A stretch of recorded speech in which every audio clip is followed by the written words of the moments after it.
uma coisa que para a gente muda muito o jogo, assim, é entender que design não é identidade visual.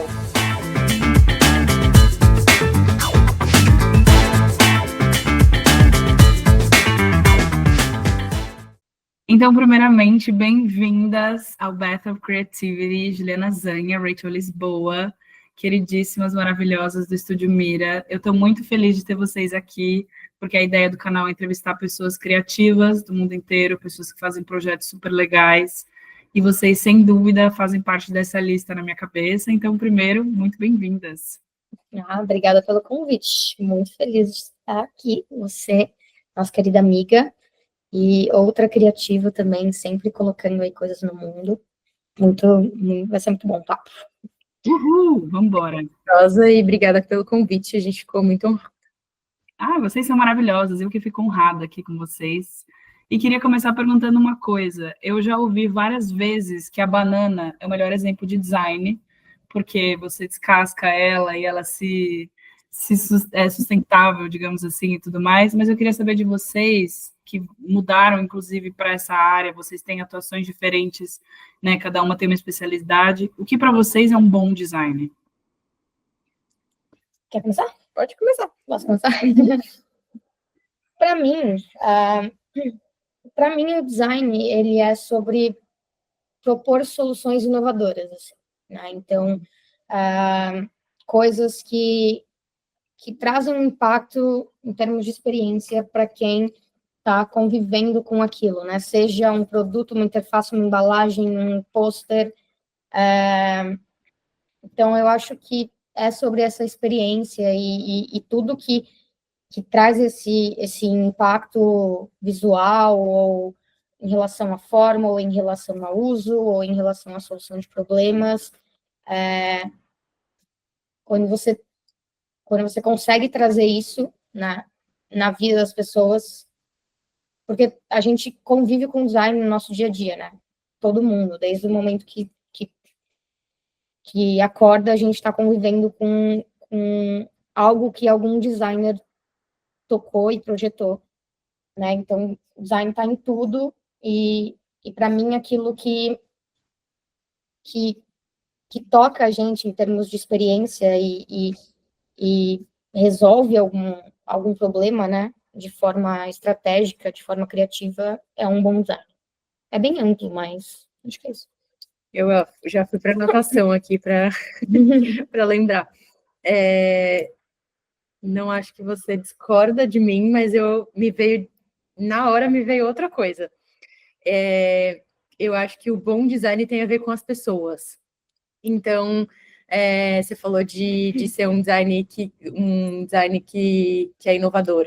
Tipo, não acho que você acha que sempre precisa ser inovador. Não sempre precisa ser inovador, mas ele, acho que trazer alguma solução. Uma solução nova, talvez, isso, né? Mas eu queria complementar dizendo que eu acho que, às vezes, a solução, ela não precisa ser inovadora. Talvez o jeito que você traga ela, ou associar aquela solução àquele problema, seja uma forma inovadora, mas às vezes a gente encontra uma solução em algo que era muito óbvio, ou que já existia, ou que alguém faz há milhões de anos assim, e daí a gente traz, eu acho que o grande conhecimento assim que nós designers trazemos, talvez seja associar o problema com a solução. E aí isso talvez de forma inovadora, assim, né? E acho que não tem como você querer solucionar um problema se você não coloca as necessidades das pessoas no centro disso. Então, acho que um bom design, ele pensa nas pessoas, pensa no problema e busca soluções inovadoras no sentido de trazer a solução, né? Não necessariamente tipo, tecnológica, né? Inovadora nesse sentido. A inovação, não, acho que não seria na questão tecnológica, né? Você falou muito das pessoas, e acho que eu complementaria com olhar para as pessoas e para o planeta também, né? Eu acho que hoje o design que não pensa nesses dois agentes dificilmente vai ser um bom design, né? Dificilmente vai trazer uma solução que vai trazer um bom impacto.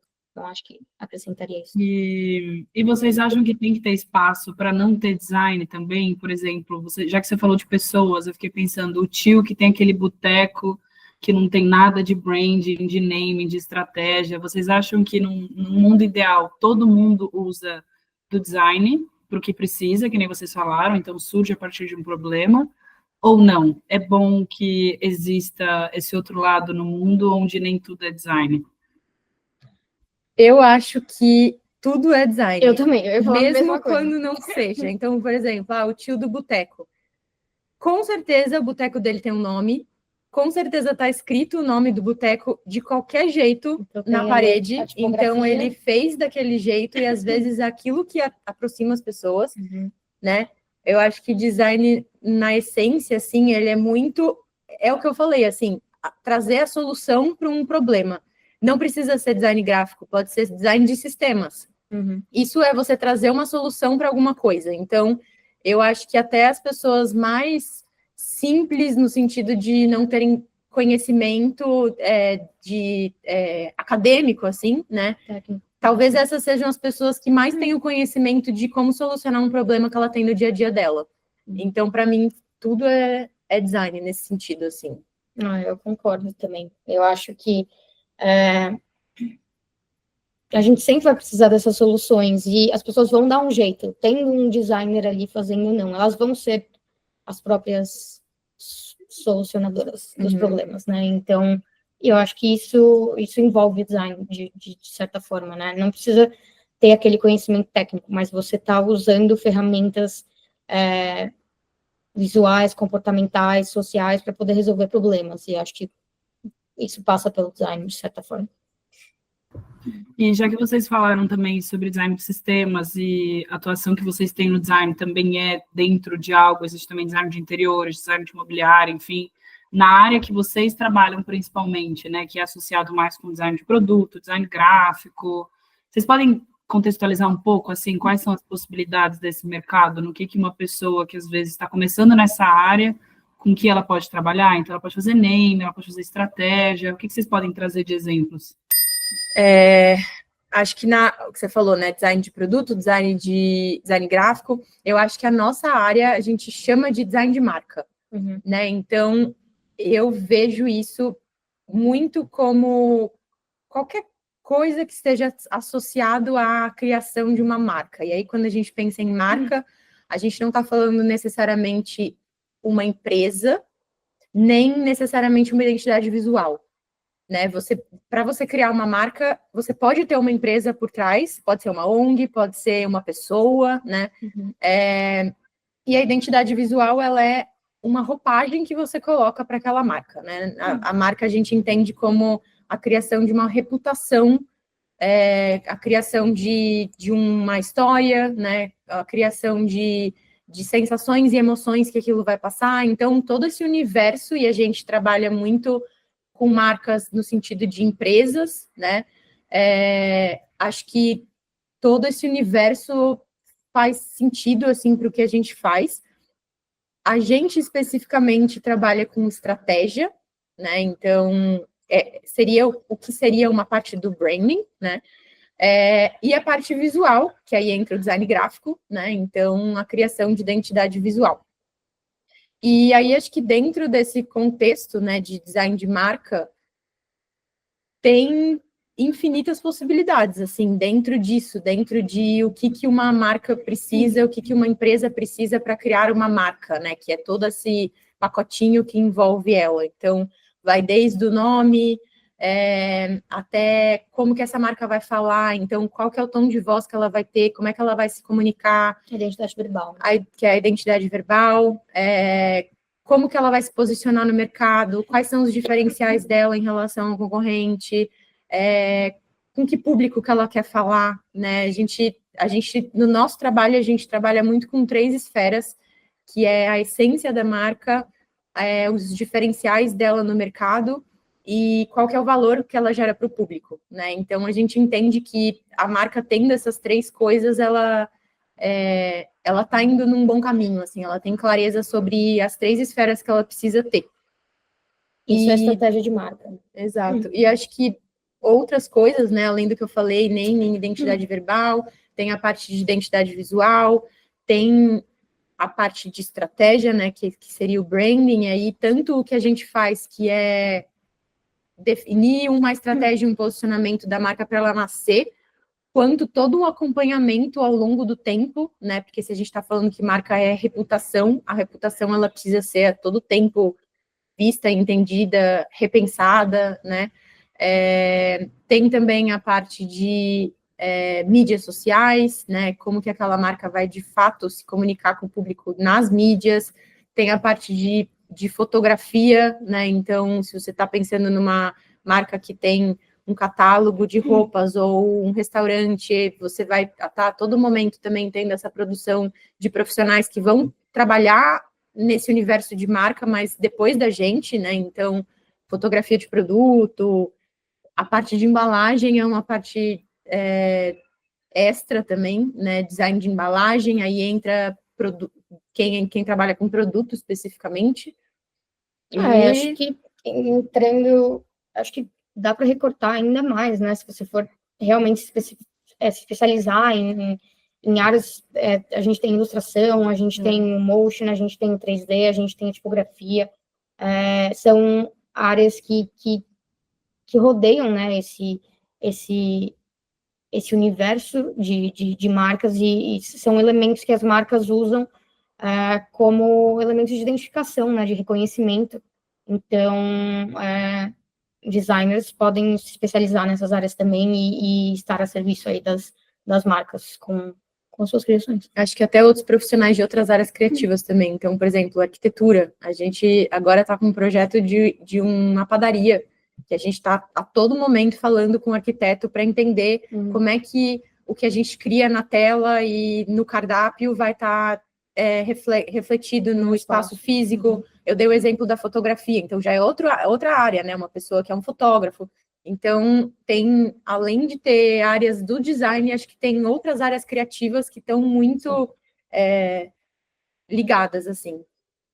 Com certeza. E eu acho que quanto mais áreas você integra, mais completa essa experiência para o cliente, para a pessoa que vai nesse lugar. Por exemplo, na padaria, né? Esse branding fica muito mais forte, essa identidade, essa relação com a marca, né? E a pessoa acaba querendo até consumir mais daquilo. Nossa, aquele cheiro que é específico daquela loja, e aí a loja vai e vende o cheiro.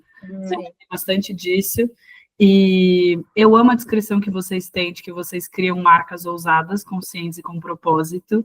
E vocês falam também que ajudam essas marcas a se aproximarem do propósito, evoluindo, né, como elas se comunicam e se mostrarem de forma mais verdadeira ao mundo. Em que momento que essas marcas têm que abordar vocês também para vocês fazerem esse trabalho? Então, a marca já tem que existir, ela já tem que ter um manual, ela pode ser uma marca que ainda não existe, um projeto novo. Quando que as pessoas falam, Mira, vamos?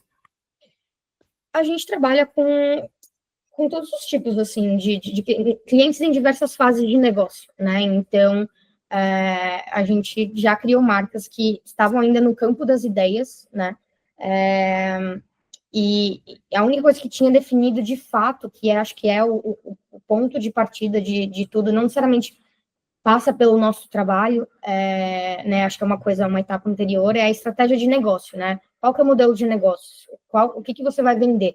Né? Então, tendo isso bem estabelecido, né, essa estrutura de negócio, a gente parte para falar de marca, né? E aí, então, a gente já criou marcas que estavam nesse campo das ideias ainda, né? Já tinha um negócio estruturado, mas não necessariamente a marca, e a gente criou a marca do zero, né? Nesse processo de que a gente chama de dentro para fora, então, começando com a estratégia, né, com posicionamento, e depois partindo para as esferas, né, secundárias e terciárias ali, de identidade e desdobramentos, né, mas a gente também já trabalhou com marcas que fizeram um reposicionamento de marca, né, então, existiam, já existiam no mundo e já tinham um público, mas percebiam que, de alguma forma, eles não estavam se conectando com aquelas pessoas, né, de alguma forma, eles não estavam comunicando o que tinha que ser comunicado, né, então a gente passa por esse processo reestruturando essa estratégia, reposicionando a marca no mercado, e isso, né, naturalmente será necessário uma transformação na parte visual também, né? Então, a gente já fez esse trabalho de reposicionamento e criação de uma nova identidade visual para marcas que já existem e sentem que falta alguma coisa ali e precisa ser ajustado, então a gente entra nessa parte também.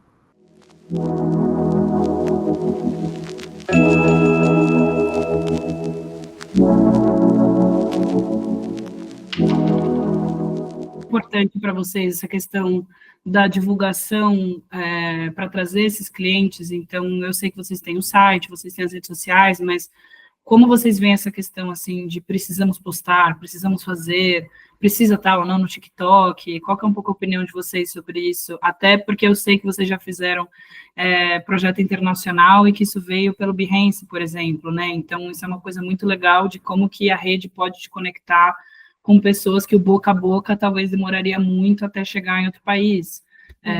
Singapura, não foi? Se eu não me engano, o projeto que vocês... Então, exatamente. Como que é isso para vocês, a questão da divulgação? E precisa? Todo mundo tem que estar na rede?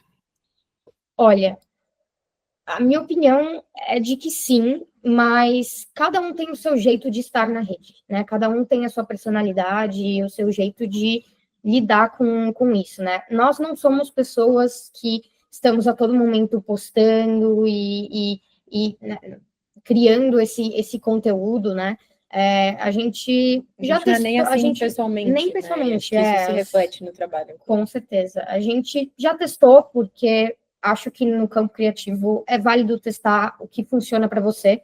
A gente não se identificou com essa abordagem, então a gente não usa mais, mas em termos de existir dentro de uma rede, eu acho que é interessante, porque é uma vitrine para o seu trabalho, né? Querendo ou não, os projetos que a gente conseguiu, né, até hoje, eles vieram muito por essas redes, né, e pelas pessoas terem se conectado com o nosso trabalho. Então, se a gente tivesse criado alguma coisa e não mostrado, né, que isso aqui é algo que a gente criou, as pessoas não teriam se identificado, se conectado com isso e não teriam vindo falar com a gente, né. O que a gente não costuma fazer é essa produção de conteúdo, de estar toda hora, 3 vezes por semana, né, postando. O que a gente vem fazendo agora que é uma forma que a gente entende de se conectar com líderes de negócios, né, que não necessariamente vão estar no Instagram, por exemplo, que é uma rede muito mais visual, assim, na minha opinião, né, postar alguns pensamentos, algumas reflexões no LinkedIn que possam ajudar, né, a elevar a consciência dessas pessoas em relação a branding, em relação a design, e acho que lá é uma rede onde a gente consegue postar coisas mais reflexivas, mais educativas, né, então, cada rede tem o seu fim, né, e cada pessoa tem a sua personalidade, então, tem quem esteja todo dia no Instagram fazendo conteúdo e trazendo coisas para lá. A gente não faz isso, né? Cada cliente vai ser diferente, né? Acho que é importante a história de cada um. É muito fácil hoje em dia a gente cair num lugar de pressão de que, tipo, putz, precisa postar, tem que estar lá, tem que não sei o quê. É muito difícil não cair nessa, não se deixar levar por isso, assim, né? De tipo, nossa, o meu vizinho tá postando e eu não tô, né? E meu Deus e tal. Só que eu acho que pra gente, inclusive, assim, da gente ter descoberto, é muito recente isso, assim, da gente entender que, Instagram não é um lugar que vai trazer o que é mais importante pra gente, que é cliente, né? Então, o Instagram, ele pode trazer like, ele pode aumentar nosso ego, ele pode trazer comentários legais e tudo, mas a gente começou a perceber que eram comentários de outros designers, né? Assim, isso é importante também, né? Porque a gente, até para fortalecer a autoridade na comunidade, para a gente fazer conexões e tudo, mas o foco final são os clientes, né? E vão ter estúdios de design que os clientes vão estar no Instagram. No nosso caso, que a gente está querendo procurar líderes de negócios que já são negócios mais maduros, talvez a pessoa não esteja mais no Instagram, né? E muito menos no TikTok. Então, né, dependendo do seu público, eu acho que faz sentido. Mas por que a gente vai postar no TikTok, sendo que não é lá que a gente vai achar, né? Então, eu acho que sempre pensar o porquê que você está fazendo, o que aquilo está te trazendo de retorno, e se é o retorno que é bom para você, e não o que as pessoas estão falando que é bom, né? Se o meu vídeo no Instagram viralizar, tipo, tá, viralizou, quantos clientes eu recebi, né? Às vezes vai viralizar e e aí, né? Então, eu acho que pensar muito na intenção que você está fazendo e no resultado que você quer com aquilo. Ju, você tinha falado antes da criação dessa história. Eu queria que vocês comentassem um pouco dos projetos principais de vocês, assim, os que vocês consideram os principais, não necessariamente estão no site. Eu destacaria o do projeto do Uma, que eu acho que é muito legal, né? Teve prêmios aí e tudo. Mas qual que é a história por trás, assim, dos principais projetos de vocês? Como que vocês contam as histórias dos clientes?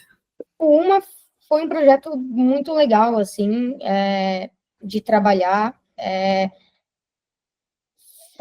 Foi logo quando a gente estava nessa mudança, né, de área, né, de saindo da arquitetura e entrando no design. Então, trabalhar com algo que tem a ver com o universo que você deixou, né, acho que foi algo interessante e foi o primeiro projeto que a gente aplicou, assim, de forma mais profunda a estratégia de marca, né? Então, trabalhando nesse posicionamento, na forma como a marca se conecta com o público, acho que todo designer, né, passa por aquela fase de criar algo visual só pelo visual, porque é assim que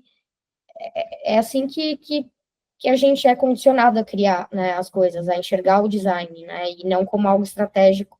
Então, foi o primeiro projeto que a gente aplicou essa metodologia nossa. E querem contextualizar o que é Uma, tipo, a marca, assim, qual que era o serviço, né, o produto da Uma? Uma era um estúdio de visualização arquitetônica, que a gente chama de Arquivis, né? Então, inclusive, o slogan que a gente trouxe é Crafting the Unbuilt, né? Que significa criando aquilo que ainda não foi construído, né? E é justamente esse o produto, é quando você, através de imagens, né, de renderizações, feitas por modelos 3D, você consegue criar uma imagem realista daquilo que não existe ainda, né? E isso é muito importante e estratégico na área de arquitetura, porque olhar para uma planta, olhar para uma elevação, para um corte, né, é muito menos impactante, mais difícil de entender, de assimilar e né, do que uma imagem, algo que a gente está acostumado a ver. Então, é um serviço muito importante na área de arquitetura, né? E o foco deles era uma estética mais escandinava, né? Então, eles queriam trabalhar com ali uma parte ali da Europa, né? Era um lugar muito específico que tinha um estilo, uma estética de arquitetura e também, né, de arquivis, consequentemente, muito específico.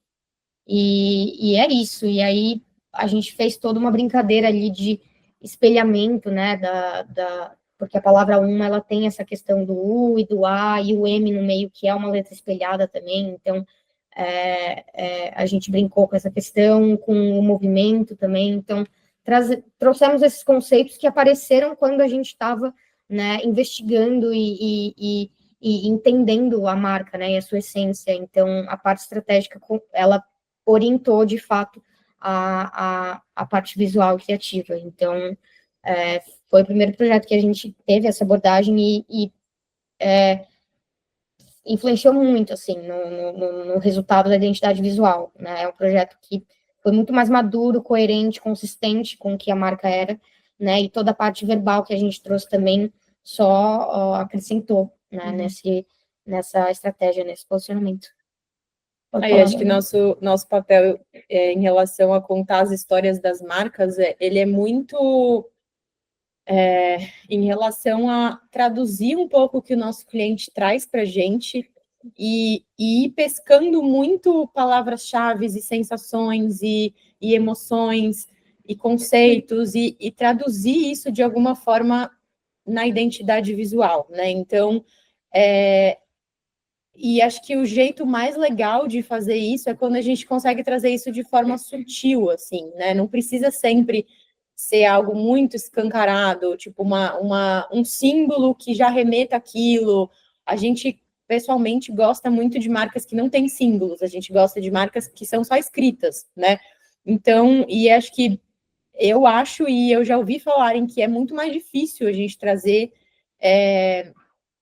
conceitos e coisas que as pessoas se relacionem com aquilo, mesmo que elas não saibam necessariamente o que elas estão sentindo, elas não saibam dizer por que aquilo transmite aquela sensação para elas, mas elas olham para a marca e de alguma forma elas entendem o que a marca quer passar. Até falando do projeto internacional, acho que foi um projeto que a parte da história ela era muito importante, assim, né? Porque era uma menina, né, mais ou menos da nossa idade, que ela começou por hobby a colecionar cerâmicas vintage, né?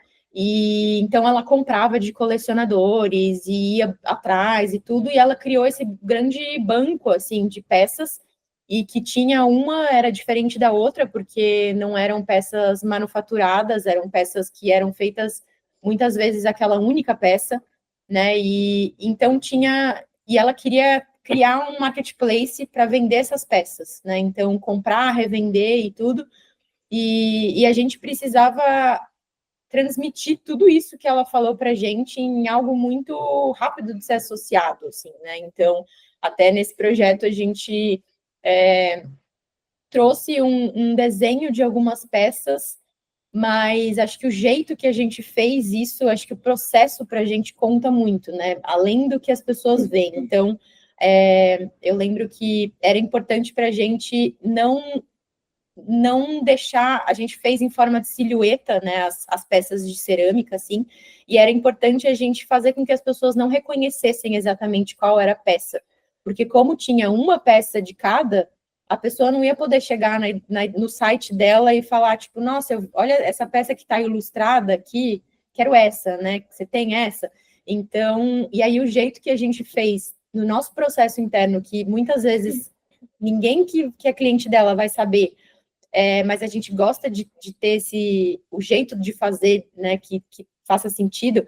A gente pegou uma tesoura e recortou as peças no papel e a gente se colocou um timer para que aquilo ficasse meio imperfeito e meio rude, assim, sem ter sem a gente ter muito controle da peça final, né? Então acabou ficando peças meio quebradas, meio irreconhecíveis, assim, e isso se ligou também diretamente com as peças, às vezes, terem rachaduras por conta do tempo. Tem imperfeições porque são artesanais. Exato, também. Então, acho que a gente gosta muito, assim, de contar essa história, e muitas vezes o cliente vai acabar sabendo mais, porque a gente fala muito sobre como a gente chegou na solução, e aquilo vai estar lá, e às vezes algum cliente dele vai perceber sutilmente, às vezes não vai, né? Mas de alguma forma vai captar assim fragmentos daquela história que vão ser construídas ao longo do tempo.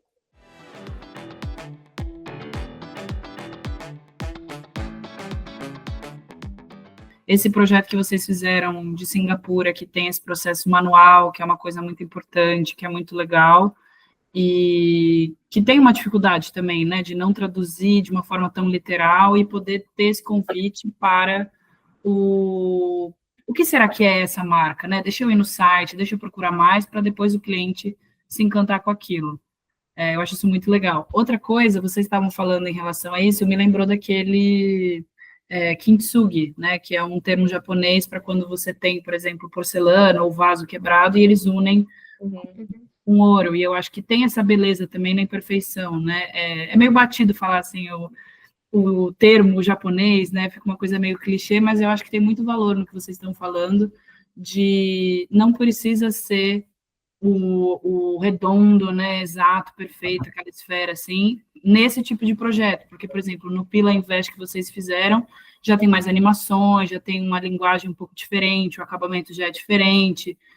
Inclusive isso, como que é para vocês trabalhar essa questão do manual, do digital? Eu sei que vocês gostam de fazer vários processos manuais enquanto vocês estão desenvolvendo uma marca, Então, quando que cabe o manual, quando que cabe o digital nesse processo? Ou sempre tem os dois?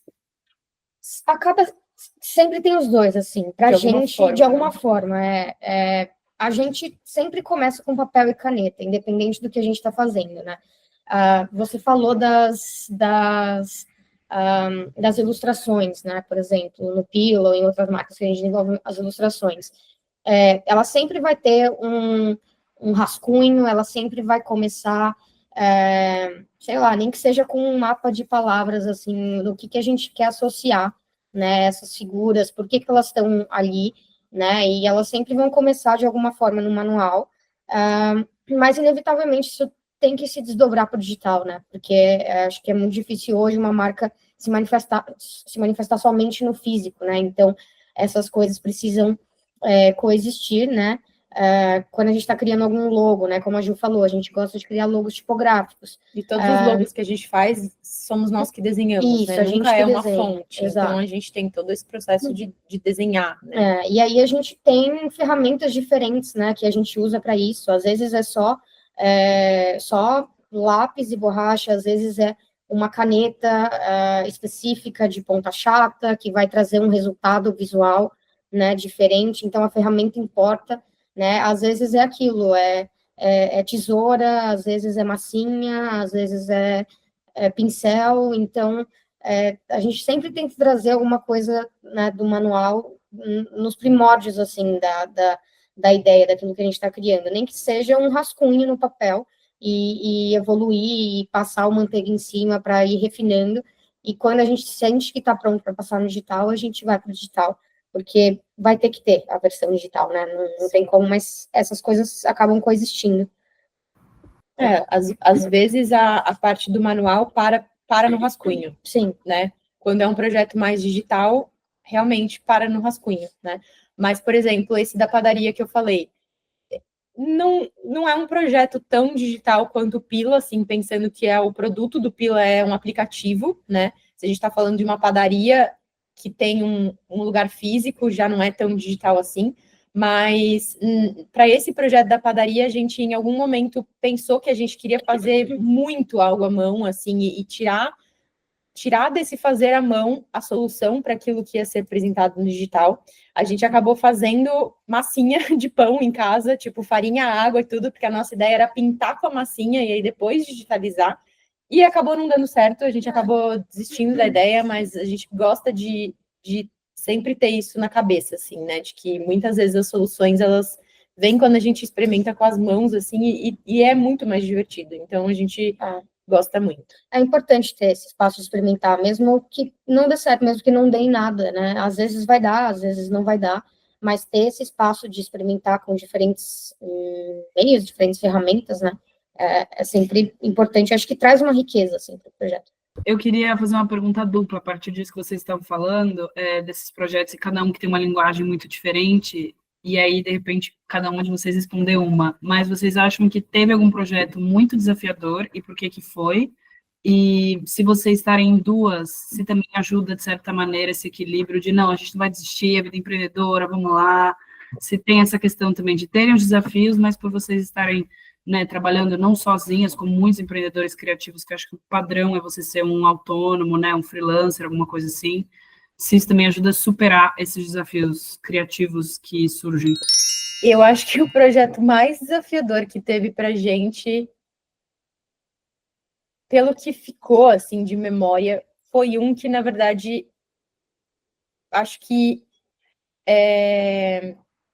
muito pela nossa falta de experiência, mas acho que a maior dificuldade foi lidar com o cliente.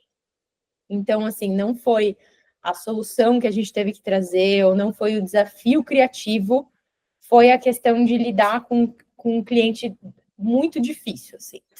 Então,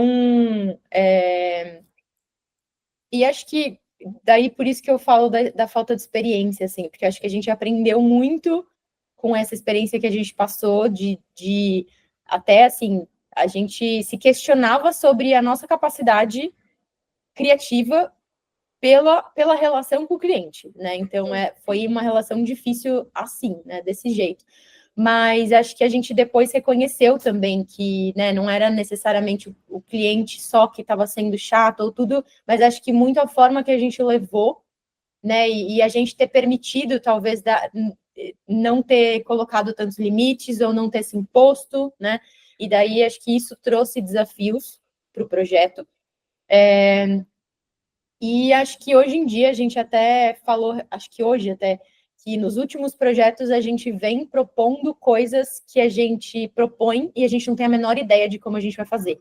Então, às vezes, a gente não sabe como é que a gente vai trazer uma textura de, né, em algum elemento da identidade visual, ou a gente está propondo um estilo de logo que a gente não tem a menor ideia como faz, mas acho que hoje em dia, com a maturidade que a gente tem, com a experiência que a gente tem de já ter passado por outros momentos e sabendo que todo o processo estratégico vai levar a gente a um resultado legal, eu acho que eles são menos desafiadores no sentido de que a gente sabe que a gente vai conseguir achar a solução, assim, e se a gente não achar uma solução, a gente vai achar outra. Acho que é isso, não sei se você concorda. Não concordo, é isso mesmo. Em relação a trabalhar em duas, né? Acho que essa foi a outra pergunta. Para a gente funciona muito, assim, mas não vou colocar como verdade absoluta que todo mundo deveria trabalhar com mais pessoas, né? Acho que cada um se conhece, entende como que é melhor a dinâmica, mas para a gente funciona, primeiro porque a gente tem uma relação muito próxima desde a faculdade, a gente se conheceu na faculdade, a gente se conhece há quase mais de 10 anos, então acho que isso, e o fato da gente ter trabalhado nesse relacionamento pessoal por tanto tempo, coisas que são muito importantes para que um relacionamento se sustente, né? Comunicação, transparência, respeito, isso facilita muito o relacionamento profissional, né? Então, independente de com quem você for escolher trabalhar, esses elementos precisam estar presentes, né? Assim como numa relação de amizade ou numa relação amorosa, numa relação de família, esses elementos eles são essenciais para que essa parceria dê certo, né? Então, acho que esse é um dos motivos que para a gente dá muito certo. A gente se entende muito, né, nas nossas dinâmicas, e eu acho que tem dado muito certo também, porque isso não foi desde o começo, mas em algum momento a gente acabou se libertando um pouco daquilo que talvez desacelere um pouco os processos internos, que é ter que passar tudo pelas duas pessoas, né? Então, hoje em dia, a gente confia muito no que cada uma está criando, né? No jeito que cada uma leva a relação com os clientes, a relação com o próprio trabalho, né? Profissionalismo, ética de trabalho, tudo isso. Então, a gente já não precisa que as duas estejam lá fazendo a mesma coisa, né? Hoje em dia, a gente se divide muito, então, a Ju é a pessoa que normalmente fala com os clientes, as duas trabalham, né, nos projetos, né, porque precisa, óbvio, e porque a gente quer ter essa riqueza de ideias, de opiniões, então sempre bom quando tem mais pessoas, mas a gente se divide em elementos, assim, né, então talvez a Ju vai fazer um material enquanto eu estou fazendo alguma outra coisa, então essa divisão de trabalho é muito importante, né, a gente usa um framework que é muito legal, chama Mapa Flow, né? E ele coloca ali coisas que eu sei, como é que é? Eu gosto e eu faço bem. Isso. Eu gosto e eu não faço bem. Eu não gosto e faço bem, e eu não gosto e não faço bem. Isso. Então a gente foi entendendo muito, né? O que cada uma. Então, tem coisas que ela odeia e que eu amo fazer. Isso. Então por que ela tem que fazer? Exato, não tem nem que se discutir. A gente vai cada uma, né? E óbvio que às vezes você. Isso é geral para qualquer empreendedor. Você vai fazer coisas que você não quer fazer, né? Mas às vezes você vai fazer melhor do que outra pessoa e você tem que ter a humildade de reconhecer, o outro tem que ter a humildade de reconhecer isso, né? E você também tem que ter a força de falar, não, realmente não quero fazer, mas tem que ser feito, e eu tô aqui liderando meu negócio e eu tenho que engolir os sapos que eu tenho que engolir e pagar os pedágios que eu tenho que pagar, e fazer o que tem que ser feito, né? Então, acho que com o tempo essa nossa dinâmica de trabalho também foi evoluindo, né, por meio desses frameworks, e a gente conseguiu entender o que cada um ali faz melhor, e a gente foi se dividindo, e isso foi dando agilidade para o nosso trabalho, e leveza para o nosso trabalho também. E é sempre mais gostoso compartilhar as conquistas com alguém. Então, né, para a gente tem sido muito legal criar isso juntas e ter essa parceria, e tem funcionado muito bem. Prós e contras de você fazer um estúdio sozinho ou você fazer um estúdio em dupla, né? Acho que hoje em dia, talvez, para mim, pessoalmente, o jeito que a gente leva o nosso trabalho hoje em dia, para mim, não tem mais nenhum contra, assim, mas eu acho que teve um momento em que eu tinha muito a sensação de, acho que a gente já conversou sobre isso, né, de, putz, se eu estivesse fazendo sozinha, talvez algumas coisas andassem mais rápido, pelo fato de que é isso, eu ia ser a única a decidir, eu ia ser a única a entender o que eu vou fazer e pronto, né, muitas vezes a gente acaba fazendo coisas mais demoradas e mais devagar e avançando mais devagar, porque são duas opiniões, são duas pessoas, é sempre uma discussão no sentido de não é só você que está escolhendo, né? Tem que ouvir o lado da outra e a gente tem que ponderar, e às vezes a gente não concorda, então a gente vai tomar aquela ação só quando a gente entrar num consenso, né? Então, isso acho que tem essa coisa que talvez para quem não tem uma boa relação com a pessoa que está trabalhando, seja muito mais rápido você se fazer sozinho, né? Mas eu acho que empreender é um desafio muito grande e é muito solitário, assim, tem tanta gente que empreende, mas é muito difícil você encontrar um grupo em que muita gente empreende, ou, né, assim, para a gente compartilhar os desafios, os medos, as frustrações. Então, ter uma pessoa do lado que compartilha o mesmo sonho que você e que vai lutar por aquilo tanto quanto você, né? Acho que isso dá muita força, assim, tem dias que é muito difícil e você fala, não, vou desistir. E aí a outra talvez esteja num dia um pouquinho menos tenso, e ela vai falar, não, vamos, né? E aí a gente vai se ajudando. Então, para mim, hoje em dia, passado essa coisa que a gente falou, de que hoje a gente divide mais as tarefas, e eu acho que, para mim, eu vejo muito valor nessa coisa de, não vou tomar uma decisão tão rápido, porque não sou eu que estou tomando, mas ouvir a opinião da outra, às vezes, vai me fazer, talvez, ter uma decisão mais certa, ou, enfim, aprender com aquilo, assim, não vejo isso como um ponto negativo, sabe, para mim, hoje em dia. Sim, e vocês falaram isso do mapa flow, já que eu tinha falado do Kintsugi, acho que isso lembra um pouco também o Ikigai, que é um pouco esse mapa pessoal de você entender com que você pode ganhar dinheiro, o que você faz bem, o que você gosta de fazer, o que o mundo precisa, porque às vezes você gosta muito de fazer uma coisa, você é muito boa naquilo, mas ninguém quer comprar, então às vezes vocês viram especialistas em fazer o pão na massinha por conta de um processo experimental de um projeto, mas isso não entra em outros projetos, né? Então também saber o que vale a pena se aprofundar ou não.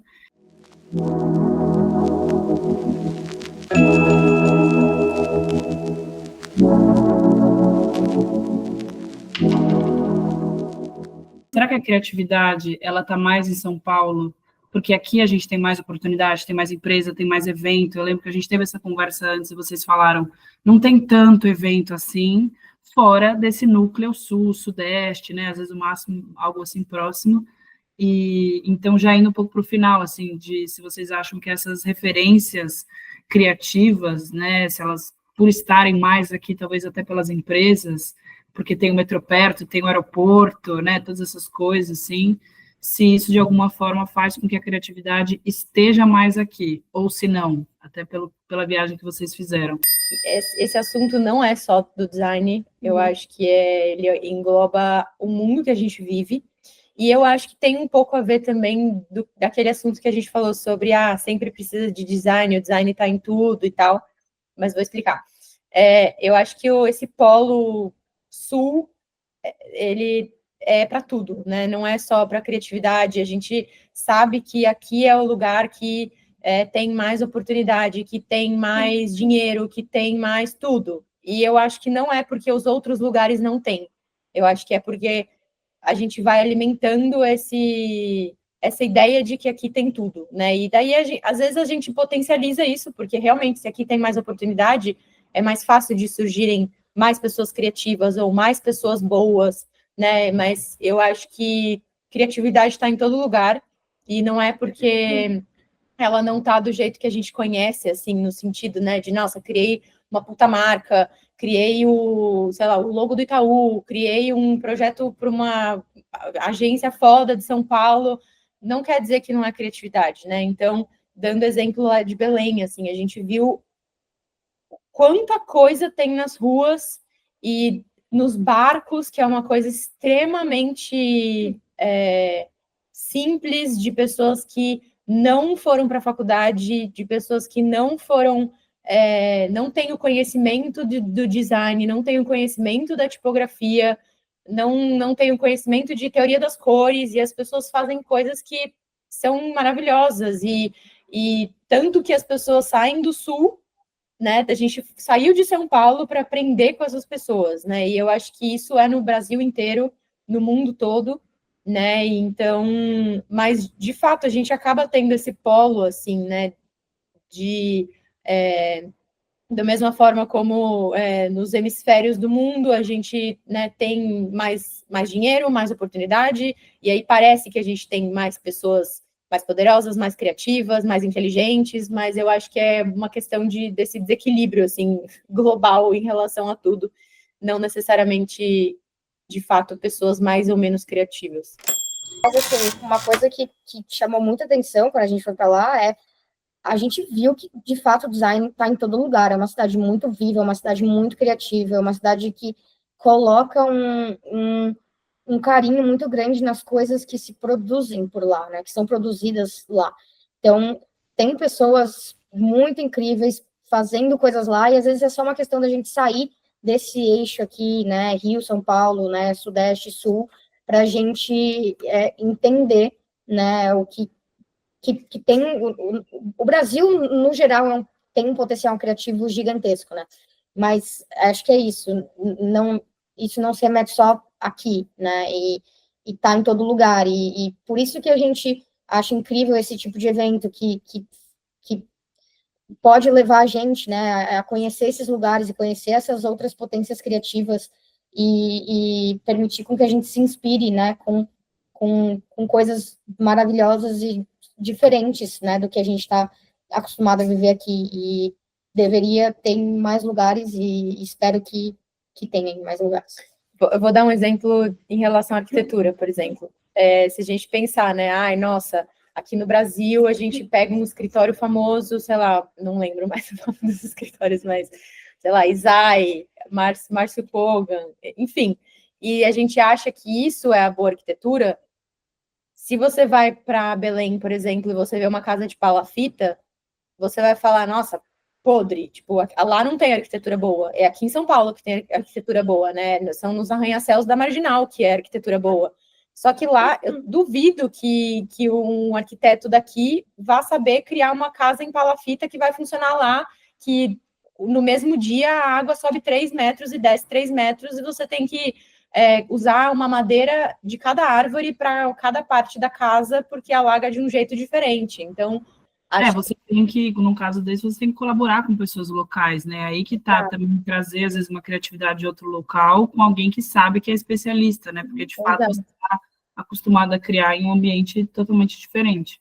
Exato. Então, eu acho que é muito mais a mentalidade do que a gente acha que é criatividade, do que a gente acha que é bom, do que a gente acha que é certo, do que, de fato, essas coisas são. Show. Tenho 5 perguntas finais, e agora é meio bate-bola super rápido. A última, na verdade, não é uma pergunta, é o nosso pôster amado, que eu sei que vocês estão muito animadas para eles, mas vocês também não precisam criar algo aqui para o programa, se vocês quiserem depois disponibilizar um croquis, um recorte, uma foto de um processo, também é super válido, mas estou curiosa para ver o que teremos. Mas então, 4 perguntas bem rápidas assim para vocês, para a gente não passar muito do nosso tempo. A primeira, vocês têm alguma principal referência? Ou principais, tipo nomes assim, ou não? Principais, sim. Em termos de processos, o Estúdio Criativo Valkyria é a nossa grande inspiração, né? E visualmente, assim, em termos do resultado visual que os projetos Eu acho que o Estúdio Artefato é um estúdio que a gente admira muito também. Gostei. Em relação a planos para o futuro, vocês têm alguma meta, assim, do tipo, algum dia o Mira complete aqui? Tem alguma coisa assim? Não consigo pensar em uma coisa assim, mas eu acho que a gente seja referência no mercado de design brasileiro primeiro, né? Então, ganhar as principais premiações, e acho que não necessariamente por conta da premiação, mas claro que isso é um destaque, né? É uma validação. Uma chance. E acho que uma coisa que eu não sei exatamente se é uma meta, né? Mas acho que da gente ter um espaço físico que tenha uma equipe e que a gente possa colaborar com mais pessoas, acho que isso é um objetivo, um sonho bonito, assim, né? Para além de destaque ou de prêmio, enfim, acho que é algo que a gente gostaria muito, assim, de ter mais pessoas no time. Muito legal, e acho que tem tudo a ver com a linguagem de vocês, assim, também da colaboração. Terceira, vocês teriam alguma pessoa para indicar, para que vocês sugeririam que poderia vir aqui, por exemplo? A minha sugestão, geralmente, é indicar alguém que seja de uma área diferente, mas a área de vocês é muito ampla e muito legal, então super pode ser da área de vocês, alguém que vocês acham que faria sentido, talvez, vir aqui, para conversar sobre criatividade. A gente conhece um outro estúdio que são 2 meninos e que a gente tem uma relação muito próxima com eles, assim, no sentido de a gente tem meio que o mesmo percurso, eles também são em 2, a gente se conheceu num momento muito parecido e a gente vem, acho que, crescendo muito em paralelo, assim. Chama Távola Design. A gente passa o contato depois. Oba, gostei. Tábula. Távola. Tipo, tábula redonda. Tábula redonda. Vocês têm uma frase final, um último statement, um depoimento, um corte para o TikTok que vocês querem deixar para gerações futuras, ou para quando vocês voltarem aqui e falarem, olha, amiga, agora a gente ganhou tal prêmio, a gente vai fazer outra entrevista, algo para a posterioridade? Eu diria que o processo é muito importante, assim. Então, é algo que uma máxima que a gente leva com a gente. Se a gente pudesse compartilhar algum aprendizado que a gente teve, assim, respeitar o processo e confiar no processo é o que tem trazido mais resultado, assim, pra gente, né? Porque é muito fácil a gente se duvidar, e quando você tem essa é como se fosse uma coisa ali te segurando, né? Uma coisa, um porto seguro ali, você ter algo que você pode voltar e descarregar, assim, é o processo criativo, e você deixar isso rolar e se dar o tempo, né, disso rolar, esse respeitar o processo que é muito importante na nossa área. Então, e é uma área que paradoxalmente, premia muito a pressa, né, e essa entrega rápida e sem profundidade. Então, e a profundidade importa muito no design, né? Então, acho que deixaria essa última reflexão. Eu fiquei tentando lembrar qual foi a mensagem final que a gente levou para a palestra. E eu acho que tinha a ver, a gente foi palestrar para estudantes de design, e acho que uma coisa que para a gente muda muito o jogo, assim, é entender que design não é identidade visual, não é o logo bonito, não são as cores do momento. Eu acho que tem a ver com o que a gente falou do que é o bom design, né? Você ouvir as pessoas, é você pensar de forma estratégica, você ter uma intenção por trás, um propósito no sentido de por que aquela marca vai ser daquele jeito, por que a gente vai recortar as formas da cerâmica na tesoura em 30 segundos, entendeu? Acho que passa um pouco por isso, assim, e tem total a ver com o processo, porque se você tem esse norte, né, que é a estratégia, então, eu sei que eu preciso fazer algo que me leve para um conceito tal, ou para um caminho tal, tem diversos jeitos de fazer, então você vai testando, não deu, você testa de novo, não deu, em algum momento vai dar, né, e acho que isso é o processo.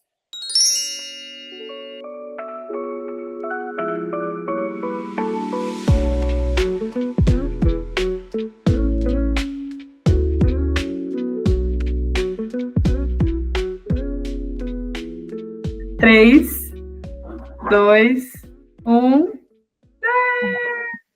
Gostei que ela foi para trás, assim, tipo, saiu do fogão, sabe? Tipo, Masterchef, assim. Então, gente, é isso. Muito obrigada. Foi um prazer ter vocês aqui. Eu estou muito, muito feliz com essa conversa. Eu acho que vocês têm muito a acrescentar, tanto por terem saído de arquitetura, por estarem no design, por já terem feito palestra, já ter atendido vários clientes de várias categorias, por serem super incríveis e apaixonadas no que vocês fazem.